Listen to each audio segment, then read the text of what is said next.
안녕하세요. 다들 이렇게들 말씀하시죠? 고부관계엔 엄마와 딸 같은 것이 없다. 저는 이런 말을 들으면 다른 사람들은 몰라도 저희는 다르다고 자부심을 가지고 말하곤 했었는데요. 많은 사람이 그리 말하는 것엔 이유가 다 있더라고요. 8년을 엄마와 딸처럼 지내던 시모와 저도 한순간에 남보다도 못한 사이가 되어버렸으니까요. 그렇게나 사이가 돈독하던 시모와 무슨 이유로 남보다 못한 사이가 되어버렸는지 저의 긴 사연 한번 들어보실래요? 남편과 저는 결혼한 지 8년 차가 되던 부부였어요. 슬아엔 7살 된 아들과 5살 된 딸이 있었고 부부 사이는 꽤 좋은 편이었어요. 지난 8년의 세월 동안 기억에 남는 부부싸움을 해본 적이 없었으니까요. 고작해야 의견이 맞지 않아 투덕거리는 정도? 그게 다였어요. 그것마저도 저녁에 맥주 한 잔을 하며 풀곤 했었고요. 이렇듯 남편은 뒤끝도 없고 다정한 사람이었고 무엇보다 아이들에게도 친구처럼 잘 놀아주고 잘 지내는 참 멋진 아빠이자 좋은 남편이었어요. 평화로운 가정만큼 시댁과도 사이가 참 좋았어요. 시댁이라고 해봤자 시부는 몇 년 전에 돌아가시고 시모와 시동생뿐이긴 하지만요. 모든 기혼 여성분은 아시다시피 시댁이라고 하면 시모와의 관계가 제일 골칫거리잖아요. 전 최소한 그런 골칫거리는 없었어요. 사연 처음에 말씀드렸다시피 시모와의 관계가 아주 각별했거든요. 시모와 전 서로의 생일날 만나 함께 시간을 보내며 쇼핑을 하기도 했고 좋은 곳으로 다니며 데이트를 하기도 했어요. 시부가 살아계실 땐 아이들을 시부와 남편에게 맡겨두고 둘만의 여행을 다니기도 했고요. 엄마, 정말 너무한 거 아니야? 남들이 보면 내가 아니라 이 사람이 엄마 자식인 줄 알겠다고. 어쩔 땐 엄마가 나보다 집사람을 더 아끼고 사랑하는 것 같아. 어쩔 때라니. 너만 모르는 것 같아서 해주는 말인데 어쩔 때가 아니라 늘 너보다 우리 며느리를 더 아끼고 사랑하고 있단다. 그러니까 내 예쁜 며느리 눈에서 눈물 뺄 생각은 하지도 마, 아들. 엄마도 참. 자꾸 이러면 나 섭섭해. 섭섭해도 어쩔 수 없어. 그러게 누가 이렇게 예쁘고 착한 여자를 데리고 오라고 했니? 네가 데리고 와놓고선 이제 와서 섭섭하다고 하들 어쩌겠어. 그냥 네가 그러려니 하고 살아. 이렇듯 때론 남편이 농담조로 섭섭함을 내비칠 정도로 시모와 저는 8년이란 시간 동안 특별한 관계를 쌓아오며 지내고 있었습니다. 그렇게 견고하던 시모와 제 사이는 노총각이었던 시동생이 결혼을 하며 한순간에 금이 가버리며 무너져 내리더군요. 노총각이었던 시동생을 구제해준 청금과 같은 새 며느리에게 더욱 신경 써주고 친절하게 대해주려는 시모의 행동이 이해가 되지 않는 것도 아니었어요. 저 역시도 새로운 식구가 반가웠고 그런 동서가 시댁에 잘 적응할 수 있도록 도와주고 싶었으니까요. 하지만 날이 갈수록 시모의 이중적인 잣대와 대놓고 펼치는 비교질에 섭섭함이 점점 쌓여만 갔어요. 그 섭섭함의 시작은 신혼여행에서 돌아온 서방님 부부가 선물을 풀어놓으면서부터였어요.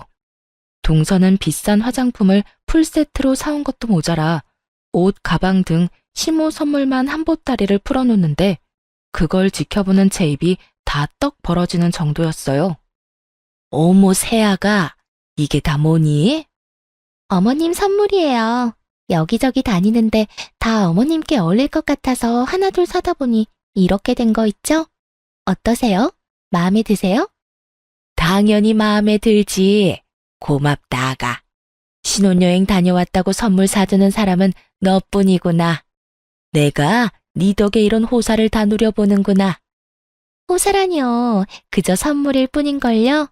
앞으로는 제가 더 잘해서 어머님 더 기쁘게 해드릴게요.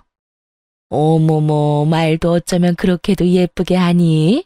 며느리가 들어온 게 아니라 그야말로 복덩이가 들어왔구나. 얼굴도 예뻐, 성격도 착해, 어른 공경할 줄도 알아. 거기에다 직장도 대기업에. 고맙다 고마워. 앞으로 나도 잘 부탁하마. 두 사람의 분위기는 그야말로 화기애애했고 중간중간 시모가 저를 겨냥한 말이 마음에 걸리긴 했지만 그간 저도 제 나름대로 잘했으니 그냥 인사치레로 하는 말인가 보다 하고 넘어갔어요. 그 뒤로도 대기업에 다니는 동서는 그 명성답게 회사에서 지급되는 포인트로 시모에게 물질 공세를 펼치며 시모의 마음에 아주 쏙 드는 짓만 하더군요. 처음엔 시모에게 잘하니 저 역시 흐뭇하고 좋던 마음이 점점 그렇지 못한 마음으로 변해가더군요. 동서가 시모에게 잘하는 것이 왜 못난 마음으로 변해갔는지 궁금해하시는 분들도 계실 텐데요. 그 이유는 동서 유세 때문이었어요. 동서는 꼭 시모에게 뭐 하나 해줄 때마다 제가 있는 자리에서 생색을 내곤 했는데 그때마다 이런 말을 꼭 하더라고요. 형님은 시집 온 지가 언젠데 이런 것도 안 사드리고 뭐 했대요? 어머님께 도통 신경을 안 쓰는 것 같아요. 형님, 어머님께 조금만 더 신경 써주세요. 시집 왔는지 반년도 안 된 동서가 저런 말을 하니 참 가짠더라고요. 제가 시집 온 지가 햇수로 8년이 넘어가는데 그간 제가 해드린 걸 금액으로 따진다면 어마어마하지 않을까요? 물론 처음 결혼할 당시엔 동서처럼 여유로운 상황이 아니었던 터라 동서처럼 선물 공세를 펼치지 못했던 건 사실이에요. 그땐 저와 남편이 자리를 잡는다고 바빴으니까요. 하지만 자리를 잡고 난 후엔 친정보다 시댁에 더욱 신경을 썼다고 자부하는 저인데 동서가 저딴 말을 하니 참 억울하더군요. 저요, 처음 시집 올 때 시모가 살던 작은 전셋집도 돈 생기자마자 큰 전셋집으로 옮겨드렸고요. 형편되는 대로 아예 새 집을 마련해 이사 걱정 없이 살게 해드리려고 돈도 모으고 있었어요. 그리고 동서가 그리 강조하는 선물들이요. 저도 사드리려고 했죠. 그런데 평소에 사드리려고 해도 한 샀고 싫다고 하는 바람에 필요한 거 사고도 남을 만큼 돈으로 주곤 했었어요. 그런데 동서가 저딴 말을 하니 제가 억울하지 않을까요? 뭐 동서는 아무것도 모르니 그렇다 치더라도 저에게 철마다 달마다 용돈 봉투를 받아 챙긴 시모마저 제 입장에 대해선 한마디도 하지 않고 오히려 맞장구를 치는 것도 참 어이가 없더라고요. 아유, 됐어. 말하면 입 아프다. 이때껏 이런 것 하나 챙겨본 적 없는 앤데 둘째 네가 그런 말 좀 한다고 하루아침에 제가 변하겠니? 너도 괜히 입 아프게 그런 말 하지 말고 첫째 너도 둘째가 이런 말 한다고 기분 나빠하지 말거라. 다 할만하니까 이런 말도 하는 게야. 저에게 도움은 도움대로 다 받고 대기업 다니는 동서 옆에 딱 붙어 대놓고 동서 말에만 맞장구 치는 꼴이라니. 참 시모에 대한 섭섭함은 이루 말할 수도 없었고 실망감마저 쌓여가고 있었습니다. 제가 억울하다고 한들 위주할 고주할 이때껏 시댁에 이렇게까지 해줬다고 할 수도 없으니 그저 입을 다문 채 속만 다 태울 수밖에 없는 날들이 길어지고 있었죠. 그렇게 제가 입을 다물고 있는 사이 시모와 동서의 사이는 점점 더 가까워졌고 저와 시모의 사이는 점점 더 멀어져만 갔어요. 그러던 와중 시모의 생일이 다가왔고 전 매년 그러하듯 운영하는 가게를 직원에게 맡기고 시댁에 갈 준비를 하고 있었어요. 동서가 들어오고 난 후 사이가 틀어지긴 했지만 그렇다고 해서 8년이라는 시간 동안 연례 행사처럼 해왔던 시모와 보내는 시간을 그냥 무시한 채 넘어갈 순 없겠더라고요. 거기에다 늘 그렇듯 시간을 함께 보내다 보면 틀어졌던 시모와의 관계가 조금은 괜찮아지진 않을까 하는 헛된 기대도 있긴 했고요. 아무래도 워낙 시모와의 사이가 각별했던 터라 그때까진 그런 시모라도 잘 지내던 그때로 돌아가고 싶은 마음이 컸던 것 같아요. 그렇게 기대를 안고서 전 늘 그렇듯 시모를 태우러 시댁으로 향했고 그곳엔 시모만 아니라 동서까지 저를 기다리고 있더군요. 동서가 웬일이야? 오늘 평일이잖아. 하루 연차냈어요. 다른 날도 아니고 시집 오고 처음 맞이하는 어머님 생신이잖아요. 그래서 특별히 연차 좀 썼어요. 들어보니 매년 어머님이랑 시간 보내셨다면서요? 그래서 올해부턴 저도 같이 시간 보내려고요. 괜찮으시죠? 당연히 괜찮지. 뭘 그런 걸 묻고 그래? 첫째야, 우리 둘째 너무 기특하지 않니? 내 생일이라고 그 바쁜 회사 하루 쉬기까지 하고 말이다. 내가 다른 건 몰라도 며느리 복은 제대로 받은 모양이구나. 이런 며느리가 또 어디 있겠어? 그렇지 않니? 그러게요. 어머님 좋으시겠어요. 그럼 좋다마다. 오늘 내 생애 최고의 생일이구나. 그 순간 전 예감했어요. 예기치 못한 동서의 등장으로 오늘 하루 저의 계획대로 흘러가긴 글러버렸다는 것을요. 거기에다 전 시모의 시선을 받기는커녕 동서의 병풍 역할이나 하다 끝나겠다는 것까지도요. 생각 같아선 바쁜 일이 생겼다며 집으로 돌아가고 싶은 마음이 굴뚝이었지만 이미 늦어버린 상황에 하는 수 없이 셋이서 불편한 데이트를 시작하게 되었습니다. 동서는 시모와 함께 뒷자리에 앉아 저에게 우선 백화점으로 가자고 했고 시모는 입이 귀에 걸려 내려올 줄 모르더군요. 저의 표정은 실시간으로 굳어져만 갔고요. 저의 예상대로 두 사람은 저를 운전기사와 짐꾼쯤으로 여기는 듯 했고 처음엔 다른 날도 아니고 시모의 생일이니 참아보자 했던 마음도 점점 제 손에만 쌓이는 짐들과 시모의 비교질에 폭발하고야 말았죠. 어머니, 이것도 너무 예쁘네요. 저번에 사드린 옷이랑 같이 신으시면 딱 맞을 것 같아요. 이것도 하나 사세요. 어머, 이거 엄청 비싸지 않니? 에이, 신발이 비싸봤자죠. 가격 신경 쓰시지 말고 그냥 사세요. 이럴 땐 제가 며느리 노릇 좀 하게 그냥 못 이기는 척 받으시면 돼요. 역시 대기업 다니는 며느리는 달라도 너무 다르구나. 이렇게 비싼 신발도 턱턱 사주고 말이다. 내 발이 우리 며느리 덕분에 아주 호강하게 생겼어. 에이, 이깟 신발 하나에 호강은 무슨. 제가 앞으로 더 호강시켜 드릴게요. 내가 며느리 덕이란 걸 너 때문에 다 누려보고 역시 우리 둘째 며느리가 최고구나. 시모가 동서를 치켜 세우면 치켜 세울수록 제 손에 짐은 점점 늘어만 갔고 그럴수록 저의 짜증은 곱절로 늘어갔어요. 도저히 안 되겠다는 생각에 손에 있던 짐을 동서에게 넘겨주려고 했거든요. 그런데 동서는 갑자기 말도 안 되는 변명을 짓거리기 시작하더군요. 동서, 도저히 안 되겠어. 이건 동서가 좀 같이 들어. 형님, 저도 같이 들어드리고 싶긴 한데요. 아시다시피 오늘 쉬느라 어제 일을 너무 무리해서 하는 바람에 팔부터 어깨까지 멀쩡한 곳이 없네요. 이 무슨 성이라고 눈꼽만큼도 들어가지 않은 변명을 듣고 있는데 정말 어처구니가 없더라고요.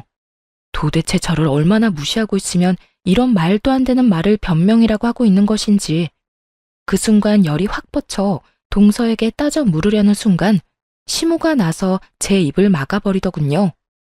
이까지 짐 무거워봤자 얼마나 무겁다고 나눠들라고 하는 게야. 네 눈엔 우리 둘째 힘들어서 얼굴 다 상한 거 안 보이니? 어디 감히 대기업 다니는 우리 귀한 둘째한테 이딴 짐이나 들게 해. 잔말 말고 네가 다 들거라. 넌 남는 게 힘밖에 없지 않니?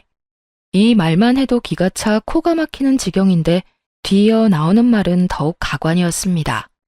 이딴 짐이나 들려고 우리 새아기가 일까지 쉬고 여기로 온 줄 아니? 어디 건방지게 누구한테 짐을 들라 마라 명령질이야? 그 순간 이런 말까지 들어가며 언제까지 참고 있어야 하나 이런 생각이 들더군요. 이쯤 되니 저도 할 말은 해야 한다는 생각이 들기도 했고요. 그래서 더는 참지 않고 제 할 말을 하기 시작했습니다. 아니 어머님, 저도 오늘 가게 직원한테 맡기고 왔어요. 저는 어디 노는 사람인가요? 저도 일해요. 그리고 팔 아픈 걸로 치면 동서보다 제가 더 아프지 않겠어요? 저도 오늘 하루 쉬느라 어제 하루 종일 매장 진열 상품 고르고 옮기고 진열하느라 몸살이 다 날 지경이에요. 이런 제 사정 뻔히 다 아시면서 다른 사람도 아닌 어머님이 어떻게 저한테 그런 식으로 말씀하실 수가 있어요? 그러게, 누가 오라고 했니? 뭐라고요? 오늘 너 오라고 한 사람 여기 아무도 없다. 네가 만나자고 하도 난리를 부려서 하는 수 없이 오라고 한 것뿐이지. 그리고 네 머리가 나빠서 우리 둘째처럼 대기업 못 가고 그 코딱지만한 가게로 돈벌이 한다고 고생하는 걸 왜 나한테 하소연을 하니? 그렇게 불만 많고 힘들면 당장 그만두거라. 참나, 그까지 가게에서 벌면 얼마나 번다고. 누가 들으면 어디 대기업이라도 다니는 줄 알겠다. 어머님, 이런 식이면 저 정말 섭섭해요. 그래서 나보고 어쩌라는 말이니? 뭐, 애처럼 엉덩이라도 두들기면서 달래주랴? 한껏 비꼬는 시모와 그 옆에 찰싹부터 맞장구를 치는 동서를 보며 더 이상 이런 사람들과 잘 지내보려는 마음이 다 부질없는 것임을 깨닫게 되었어요. 마음을 비우고 나자 손에 들린 짐 역시 내가 왜 들고 있나 싶더라고요. 보란 듯이 짐을 바닥에 내팽개쳐 버렸습니다. 어머, 형님, 지금 뭐 하시는 거예요? 이게 다 얼만데? 예, 너 미쳤니? 지금 시위라도 하는 거야, 뭐야? 미치긴요. 이제야 제정신이 돌아온걸요. 저요, 이제 어머님이랑 잘 지내보려고 노력하는 거 안 하려고요. 뭐? 너 지금 그게 무슨 소리니? 잘 지내보려고 노력을 안 해? 네가 노력 안 하면 어떻게 할 건데? 뭐, 날 안 보고 살겠다니 말이니? 아예 안 보고 살 순 없겠지만 될 수 있는 한 최선을 다해서 안 보고 살려고요. 그러니까 어머님도 대기업도 못 다니는 저 찾지 말고 대기업식이나 다니는 자랑스러운 둘째 며느리랑 좋은 시간 보내세요. 그러면 모자란 첫째 며느리는 이만 가볼 테니 남은 생신 오붓하게 보내세요. 두 사람은 제 뒤통수에 대고 욕을 해대며 소리를 질러댔지만 저는 그런 두 사람을 무시한 채 집으로 돌아와 버렸어요. 얼마나 열불이 났었는지 집으로 돌아와서도 마음이 진정되지 않더라고요. 그렇게 한참을 씩씩거리고 있으니 퇴근한 남편이 집으로 돌아왔고 저를 보자마자 제 손을 잡고 어찌된 영문인지 물어왔습니다. 여보, 오면서 엄마랑 통화했어. 엄마한테 오늘 있었던 일 대충 듣긴 했는데 아무래도 당신한테도 이야기를 들어봐야 할 것 같아서 나한테 오늘 어떤 일이 있었는지 이야기해 줄 수 있어? 남편의 물음에 저는 지체하지 않고 있었던 일을 털어놓기 시작했어요. 입을 뗀 김에 그간 섭섭했던 점까지 다 털어놓게 되었죠. 그간 섭섭한 것이 많았던 터라 목이 쉴 때까지 하소연을 하게 되었고 제 하소연이 끝이 나자 남편이 심각한 얼굴로 이렇게 말을 하더군요. 당신이 그간 우리 엄마한테 잘해준 거 나 다 알아. 늘 고마웠고. 그런데 이제 당신은 우리 엄마한테 신경 쓰지 마. 이때까지 한 걸로 충분하다고 생각해. 그러니까 앞으론 괜히 상처받지 말고 우리 가족만 생각하면서 우리끼리 잘 지내자. 나는 부모님도 중요하지만 당신이 더 중요해. 아무리 내 부모님이라고 해도 당신한테 함부로 하고 당신한테 상처 주는 거 나 싫어. 남들은 남의 편이라고 해서 남편이라고들 하던데 제 남편은 오롯이 저의 편이 되어 상처를 보듬어 주는데 큰 위로를 받은 것처럼 마음이 한결 가벼워지더라고요. 그 덕에 전 마음의 상처를 빨리 씻어내고 일상생활을 시작하게 되었고 그렇게 일상을 보내던 어느 날 동서가 가게로 찾아왔어요. 눈치를 보아하니 남편에게 모든 사실을 듣게 된 서방님이 동서에게 당장 사과를 하고 오라고 시킨 것 같더라고요. 쭈뼛쭈뼛 억지 사과를 하는 꼴이 굳이 묻지 않아도 뻔한 일이었죠. 동서가 여기까지 무슨 일이야? 그게 지난번 일 죄송했다고요. 몸도 마음도 좀 힘들어서 제가 좀 예민했어요. 죄송해요. 정말 하나마나한 사과였습니다. 표정은 잔뜩 일그러뜨린 채 개미 기어가는 소리보다 작게 속삭이듯 하는 사과. 그런 사과 따위 받을 생각조차 없었던 전 아무런 대꾸도 하지 않았고 그런 저의 태도를 신경도 쓰지 않는다는 듯 동서는 가게를 둘러보기 시작하더군요. 그런데 형님, 가게가 이렇게 작고 허름한데 장사는 좀 돼요? 월세는 벌리나 몰라. 단골 장사에선 월세도 못 낼 텐데. 누가 누굴 걱정하는 것인지 모르겠더군요. 사실 제가 운영하던 가게는 제 명의의 상가였거든요. 물론 처음 시작은 저도 월세로 시작했었어요. 월세로 시작한 작은 가게에서 여러 가지 소품을 떼다 팔기도 하고 제가 만든 상품을 팔기도 했었어요. 그러던 중 제가 만든 상품이 온라인에서 입소문 타 소위 말하는 대박이 난 덕분에 다른 상품들까지 날개 달린 듯 팔리게 되었어요. 그렇게 한번 입소문이 나니 들이는 족족 눈 깜빡할 사이 팔리게 되었고 단골 손님도 꽤 보유한 온라인 쪽에선 꽤 소문난 가게가 되었던 것이었죠. 그렇게 벌게 된 돈으로 시모의 집도 더 넓은 곳으로 이사하게 해주었고 더 좋은 아파트에 살게 해드리고 싶어 돈까지 모으고 있는데 월세나 걱정해주니 웃길 수밖에요. 참 고맙네. 동서가 내 가게 월세 걱정까지 해주고 말이야. 그런데 동서, 월세 걱정은 안 해도 돼. 그건 내가 알아서 다 할 수 있으니까 말이야. 시모도 모르는 제 명예의 상가를 동서에게 말할 필요가 없었던 저는 웃으며 그런 걱정은 하지 말라고 했더니 순식간에 표정이 굳은 동서가 다짜고짜 이런 말을 하는 게 아니겠어요? 혹시 형님, 어머님 집 물려받을 수 있다는 헛된 꿈 꾸고 있는 건 아니죠? 뭐? 어머님 집? 그 전셋집 말이야? 아니요. 전셋집 말고 어머님 곧 새 아파트에 입주하신다고 하던 그 왜 있잖아요. 그 비싸기로 유명한 아파트요. 혹시나 해서 하는 말인데 어머님이 그 아파트 형님네 말고 저희 주신다고 했어요. 그러니까 그 아파트는 쳐다도 보지 마세요. 고래고래 소리를 지르며 있지도 않은 아파트에 침을 바르고 있는 동서를 보니 그간 동서가 왜 그렇게 시모에게 잘했는지 알 것 같더군요. 시모는 아직 사주지도 않은 집을 마치 자신의 힘으로 마련할 것처럼 동서에게 떠들어댔던 거죠. 훗날 제일 잘하는 자식에게 자신의 재산을 다 물려줄 것처럼 굴었던 것이었어요. 물려줄 재산은커녕 노후 자금조차 쥐뿔도 없는 시모가 그런 말을 했다는 사실도 어이가 없었지만 그 개떡 같은 말을 철석같이 믿고 있는 동서도 참 한심하더라고요. 동서, 뭔가 절대 이루지 못할 허황한 꿈을 꾸고 있는 것 같은데 어머님 그런 돈 없어.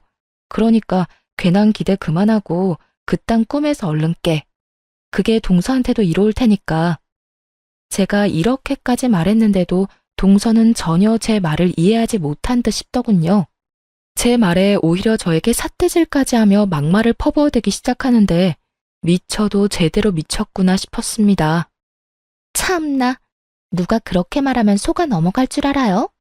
형님, 그렇게 안 받는데 정말 대단하시네요. 재산 좀 받아보겠다고 거짓말까지 다 하시네? 형님이 아무리 그래도 어머님 재산은 다 우리 몫이니 형님이나 꿈 깨세요. 내가 투자한 돈하고 시간이 얼만데 양심도 없어. 아무것도 안 하고 재산이나 노리는 꼴이라니. 제대로 미쳐버린 동서의 언행은 난동에 가까웠고 저 역시 그런 동서에게 밀리지 않고 똑같이 맞서며 이렇게 말해주었어요. 다 동서 생각해서 해주는 말인데 이딴 식으로 나오면 곤란하지. 그리고 어디서 삿대질이야? 아무리 그래도 내가 손윗사람인데 행동 똑바로 못해? 제 말에 동서는 비웃음을 날리며 제 어깨를 손가락으로 툭툭 치며 밀어내기 시작하더라고요. 아니, 사는 게 힘든 거 잘 알겠는데 아무리 그래도 남이 침 발라놓은 재산 노리고 그러면 안 되지. 그런 걸 보고 뭐라는 줄 알아요? 거지심보라고 해요. 아무것도 안 하고 돈이나 노리는 짓거리 말이에요. 무슨 말인지 알아들었으면 내가 받을 재산엔 눈길도 주지 마세요. 알겠어요? 있지도 않은 재산 타령을 하는 인간 말종과는 더는 대화 따위 나누고 싶지도 않더라고요. 이미 동서의 언행이 도를 지나치기도 했고요. 화가 난 저는 동서의 손을 거칠게 뿌리쳐버리곤 그대로 동서의 머리채를 잡아 가게 밖으로 밀어버렸어요. 그리고 생수 한 병을 뜯어 벙찐 얼굴로 서 있는 동서의 얼굴에 시원하게 다 부어버리곤 가게 문을 잠가버렸습니다. 야, 너 이게 무슨 짓이야? 네가 나한테 이런 짓을 하고도 무사할 줄 알아? 내가 너 가만 안 둘 거야. 가만 안 두면 어떡할 건데? 그리고 네가 날 가만 안 둘 동안 나는 가만히 있겠니? 네가 나한테 손대는 순간 내 손도 가만히 있지 않을 테니 그런 줄 알고 어디서 건방지게 되지도 않은 행패야 행패가. 야, 야라니 한참 어린 게 어디서 반말질이야? 이번엔 머리채 말고 주둥이까지 뜯기고 싶어? 더 얻어맞기 전에 얼른 가라. 생각 같아서 확 쥐업해주고 싶은 거 넓은 아량으로 보내줄 테니까 빨리 꺼지란 말이야. 동서는 제 말에도 아랑곳하지 않고 가게 앞으로 지키고 서서 난동을 부리기 시작했고 곧바로 서방님을 불러 동서를 직접 데리고 가게 했죠. 서방님의 손에 질질 끌려가던 동서의 모습은 아직까지 잊혀지지가 않네요. 얼마나 통쾌했는지 지금까지도 그 생각만 하면 미소가 절로 지어질 정도라니까요. 그 후 서방님은 저에게 남편을 통해 진심 어린 사과를 전해왔고 시모는 동서에게 무슨 말을 어떻게 들었는지 휴대전화가 뜨거워질 정도로 쉬지 않고 전화를 하기 시작했어요. 이미 시모에 대한 실망감 역시 컸던 터라 예전으로 돌아가기엔 이미 늦은 일이었고 더는 시모와 가까이 지낼 마음도 없을 뿐더러 그런 사람과 말조차 섞고 싶지 않았어요. 그랬기에 전 그 많은 시모의 연락에 무시로 일관된 태도를 보였고 저에게 할 말이 무수히 많은 시모는 기어코 남편에게까지 연락을 해오더군요. 예, 네 집사람 옆에 있니? 있으면 좀 바꿔다오. 내가 기니 할 말이 있는데 네 집사람이 내 연락을 안 받는다. 얼마나 화가 난 상태였으면 스피커폰이 아닌데도 불구하고 스피커폰을 한 것처럼 쩌렁쩌렁한 목소리가 제 귓가에 정확히 꽂히더라고요. 엄마, 제발 좀 그만해. 내가 웬만하면 여자들 일에 안 끼어들려고 했는데 엄마, 정말 해도 해도 너무한 거 아니야? 내가 뭘 그랬다고 나한테 화를 내니? 말이야 바른 말이라고. 나같이 좋은 시어머니가 또 있는 줄 아니? 그리고 이번 일 못 들었어? 네 처가 글쎄 우리 귀한 둘째 머리채를 잡은 것도 모자라 면상에 물까지 들이부었다고 하지 않니? 그런 짓을 했다는데 내가 참아야 해? 엄마가 못 참을 건 또 뭐야? 그리고 집사람이 재수씨가 아무 짓도 안 했는데 물까지 들이부었겠어? 엄마도 잘 알잖아. 집사람이 괜한 사람한테 그런 짓 할 사람 아니라는 거. 뻔히 다 아는 사람이 왜 이리 사리분별을 못하는 거야 도대체? 너 지금 사리분별이라고 했니? 내가 뭘 그렇게 사리분별을 못한다고 엄마한테 그런 말까지 하는 게야? 네 집사람 때문이니? 네 집사람이 뭐라고 하더니? 그것 봐라, 아주 몹쓸래라니까. 어디 감히 할 게 없어서 모자 사이에서 이간질이나 하냐고? 엄마, 그만 좀 해. 이 사람 그 일에 대해서 나한테 한마디 한 적 없고 엄마 둘째 아들이 나한테 전화해선 무슨 일이 있었는지 다 말해주더라. 오죽했으면 걔가 나한테 전화와서 이 사람한테 미안하다고 말할 면목조차 없다면서 대신 미안하다는 말 전해달라고 했겠어? 그러니까 엄마도 한 사람 말만 듣고 괜한 사람 잡을 생각도 하지 마. 그리고 앞으로 무슨 일이 있어도 이 사람한테 따로 연락해서 모진 말로 괴롭히지도 말고. 한 번만 더 이 사람 괴롭혔다간 나하고 영 끊을 생각까지 해야 할 거야. 그럼 끊어요. 노발대발하며 전화를 끊어버린 남편은 제 손을 꽉 잡으며 이렇게 말하더군요. 여보, 앞으로도 엄마 전화는 받지도 마. 그리고 집에도 찾아가지 말고. 혹시나 찾아오면 만나주지도 말고 바로 나한테 전화해. 알겠지? 알겠어. 알겠으니까 이제 화 좀 가라앉혀. 내가 다 미안해 정말. 어쩌다 당신이 이런 소리까지 듣게 됐는지. 정말 미안하다. 아니야, 괜찮아. 그래도 당신이라도 내 편 들어줘서 얼마나 든든한지 몰라. 내가 당신 남편인데 당신 편을 들어야지 누구 편을 들겠어? 하여튼 당신은 내가 지켜줄 테니까 당신은 그냥 내 등 뒤에 숨기나 해. 알겠지? 남편은 든든한 저의 방패막이 되어주겠다고 했고 저는 든든한 남편의 뒤에 숨어 한동안 시댁 일은 잊고 지낼 수 있었습니다. 그렇게 몇 달 시모라는 사람은 잊고 살고 있었는데 어느 날 갑자기 아침부터 전화가 연달아서 오더라고요. 저는 당연히 받지 않았고 계속 이어지던 전화는 잠시 멈추는가 싶더니 문자가 연달아 오는 것이 아니겠어요? 그 문자는 시모에게서 온 문자였는데 아주 급한 일이 있으니 지금 빨리 집으로 와달라는 연락이었어요. 순간 덜컥 겁이 나더라고요. 혼자 있는 시모가 혹여나 건강에 문제가 생긴 게 아닌가 싶어서요. 그래서 전 그 즉시 남편에게 빨리 시댁으로 오라고 연락을 하고선 서둘러 시댁으로 갔어요. 시댁에 들어서니 시모는 저의 우려와는 달리 아주 평온한 표정으로 이렇게 말하더군요. 왔니? 왔니? 이 두 글자가 얼마나 사람을 황당하게 만들 수 있는지 저는 그날 깨달았습니다. 그 말을 듣는 순간 맥이 확 풀리며 말도 제대로 나오지 않더군요. 어머님, 무슨 일 있는 거 아니었어요? 급한 일 있다고 했잖아요. 아, 그랬지. 급한 일이 있었지. 오늘 우리 둘째 생일이라고 하더구나. 그래서 생일상을 좀 차려주고 싶은데 아무리 생각해도 나 혼자 하려니까 막막해서 말이야. 순간 제 귀가 잘못됐나 싶더라고요. 다른 것도 아닌 손아랫사람 생일상이나 차리라고 아침부터 이 난리를 부렸다니요. 저는 믿기지 않는 현실에 시모에게 되물었죠. 네? 뭐라고요? 그래서 저보고 지금 다른 사람도 아니고 동서 생일상이나 차리라고 오라고 했단 말이에요. 그래. 그러면 이 나이에 혼자 며느리 생일상 차리리? 그래도 둘째가 얼마나 생각이 깊은지 자기도 와서 같이 돕겠다고 아까 출발한다고 하더라. 아마 다 와갈 거니 얼른 서둘러 상 차리렴. 아무리 그래도 생일인데 손에 물 묻히게 하면 쓰니? 그러면서 저를 이끌고 주방에 밀어넣는데 상황이 너무 황당해서 그런지 사고가 멈춰버려 주방까지 들어가게 되었어요. 그렇게 한참을 멍하니 주방에 서 있는데 밖이 소란스러운 것이 동서가 온 것 같더라고요. 그때까지도 전 혼이 나가 있었고 동서가 제 뒤로 와 말을 걸어오고서야 정신이 번쩍 들었어요. 걔 누구야? 형님 아니세요? 여기 무슨 일이래요?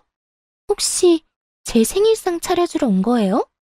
그땐 두 번 다신 안 볼 것처럼 제 머리채 휘어잡더니 역시 말은 그렇게 했어도 어머님께 잘 보이고 싶긴 한가 보네요. 이럴 거면서 아닌 척은 왜 그렇게 했대? 그렇지 않아도 상황이 어이가 없고 화가 나 미칠 것만 같은데 바로 옆에 붙어 서서 빈정거리는 동서의 꼴을 보고 있는데 화가 머리 끝까지 치솟는 기분이더군요. 동서, 지금 내 표정 안 보여? 나라고 동서 생일상이나 차리자고 아침 대바람부터 여기 온 줄 알아? 나도 어머님께 속아서 온 거니까 사람 속 그만 긁고 할 일이나 해. 그 잘난 머리채 또 잡히고 싶지 않으면 말이야.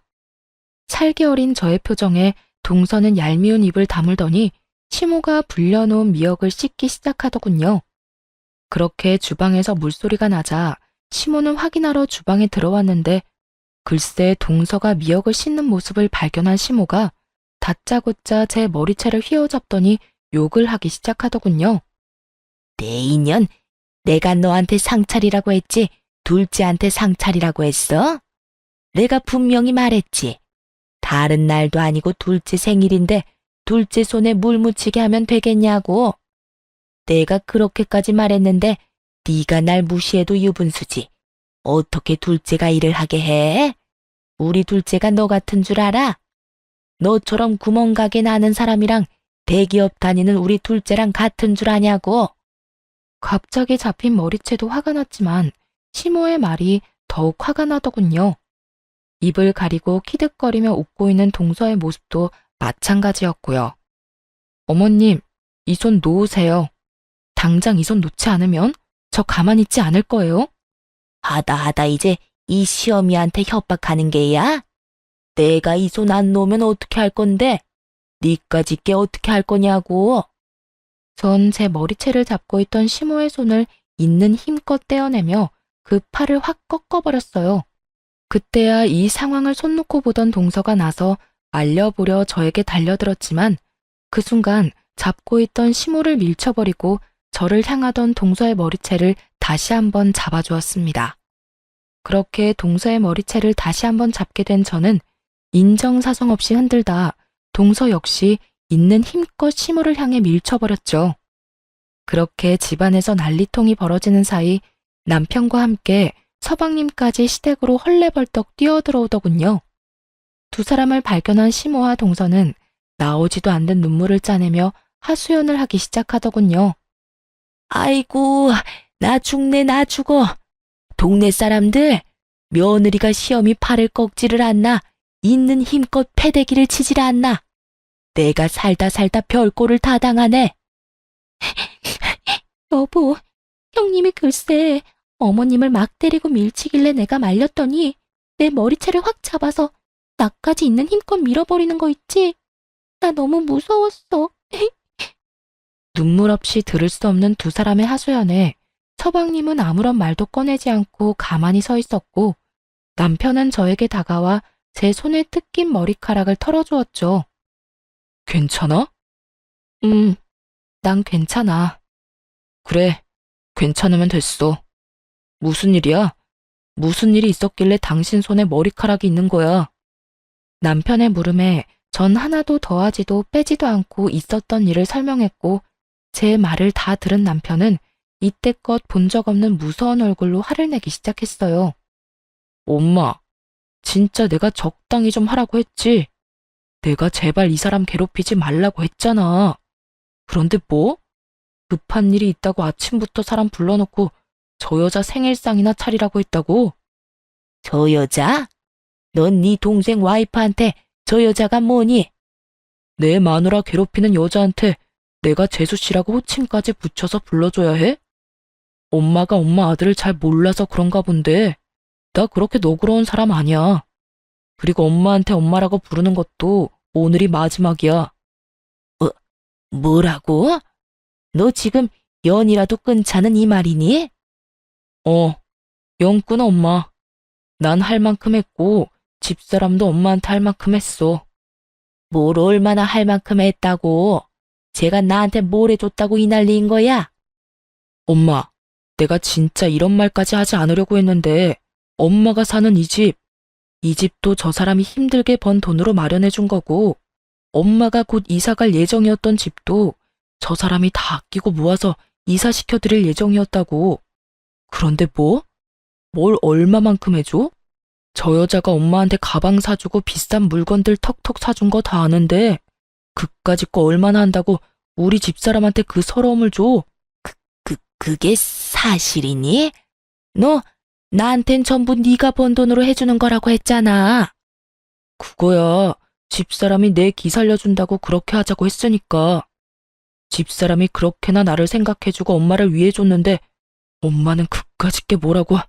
다 됐고 이제 인연 끊어요.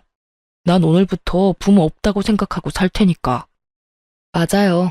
이때까지 힘들게 번 돈을 그간 힘들게만 살았던 시모를 위해 아낌없이 베풀고 있던 저였죠. 이런 나의 호의를 전혀 알지 못하고 그저 남편의 능력으로 자신이 호사를 누리고 있다고 착각했던 것이었어요. 그러는 와중 대기업을 다니는 능력 좋은 동서가 들어오게 되었고 동서를 보다 보니 제가 남편에게 모자라도 한참 모자란다는 생각에 저를 홀대하게 되었던 것이었죠. 모든 사실을 알게 된 시모는 복잡 미묘한 표정을 내비치는 것도 잠시 망연자실한 얼굴로 저와 남편을 번갈아 보더군요. 동서의 표정 역시 시모와 다를 바가 없었고요. 그럴 수밖에요. 그동안 시모가 가지게 될 비싼 아파트를 물려받을 생각에 맞지도 않는 착한 며느리 코스프레까지 하며 시모 입안에 혀처럼 굴었는데 그 모든 것이 전부 거짓이란 걸 깨달았을 테니까요. 마지막 선언을 한 남편은 저를 보며 마지막으로 하고 싶은 말이 있으면 하라고 하더군요. 그래서 전 정말 마지막이라는 생각으로 모든 걸 정리하기로 했습니다. 어머님, 지금 사는 이 집도 전세금 제가 해드린 거예요. 당연히 계약자도 제 이름으로 되어 있고요. 그래서 이 집이라도 내놓으란 이 말이니? 네, 한 달 드릴 테니 그 안에 집 비워주세요. 저도 이렇게까지 할 생각은 아니었는데 어머님께서 제 머리채까지 잡으신 마당에 제가 제 돈 들여 어머님 사는 집까지 마련해주는 건 아니다 싶네요. 거기에다 이제 제 남편까지 연을 끊는다고 하니 더욱 제가 어머님께 호의를 베풀 이유도 없고요. 그러니까 한 달 내에 꼭 이 집에서 나가주세요. 아가, 그러지 말고 다시 한 번만 생각해 주렴. 이 엄동설 안에 이 집에서 나가면 어딜 가란 말이냐? 그러지 말고 내가 다 잘못했으니 이 집에서만 살게 해다오. 어딜 갈지 왜 그걸 걱정하세요? 동서 있잖아요. 대기업 다니는 동서. 어머님 입만 열면 이렇게 말했잖아요. 우리 둘째만한 며느리가 또 없다. 우리 둘째 며느리가 최고다. 그 최고의 며느리 집 가서 오손도손 행복하게 사세요.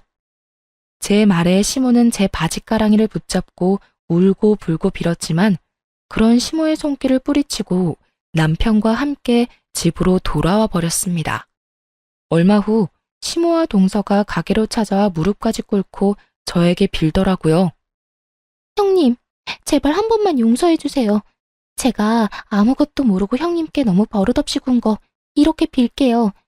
그러니까 제발 한 번 더 아량을 베풀어 주시면 안 될까요? 그래, 첫째야. 내가 다 잘못했다. 사람 욕심이 뭔지 내가 너같이 착한 애한테 그래선 안 되는 거였는데 정말 미안하구나. 내가 이렇게 용서를 구할 테니 부디 한 번만 용서해다오. 우리 예전이 참 좋지 않았니? 그동안 좋았던 시절을 봐서라도 딱 한 번만 용서해다오. 집도 절도 없이 길거리에 나앉게 된 시모와 그런 시모를 꼼짝없이 떠맡게 된 동서. 환상의 하모니를 듣고 있자니 정말 속이 뻔히 보여 웃음이 다 나더군요. 미안하다는 말이 정말 와닿지도 않고요. 더는 진심도 아닌 그딴 말들 듣고 싶지도 않아요. 이렇게 해서 용서될 것 같았으면 연 끊는다는 남편 말에 동의하지도 않았을 테고요. 그러니까 이만 돌아가 주세요. 저 지금 경찰에 신고할 건데 지금 안 가면 험한 꼴 보게 될 거예요. 두 사람은 제 말에도 여전히 움직이지 않고 저에게 매달렸고 전 말했던 대로 경찰을 불러 두 사람을 끌어냈습니다. 그 뒤로도 두 사람이 찾아올 때마다 경찰을 불렀고 그런 일이 반복되자 더는 저를 찾아오지 않더군요. 그렇게 약속했던 한 달이란 시간이 지났어요. 저는 말했던 대로 중개 수수료까지 2배로 들여 새로운 세입자를 알아봐 집을 넘겨버렸어요.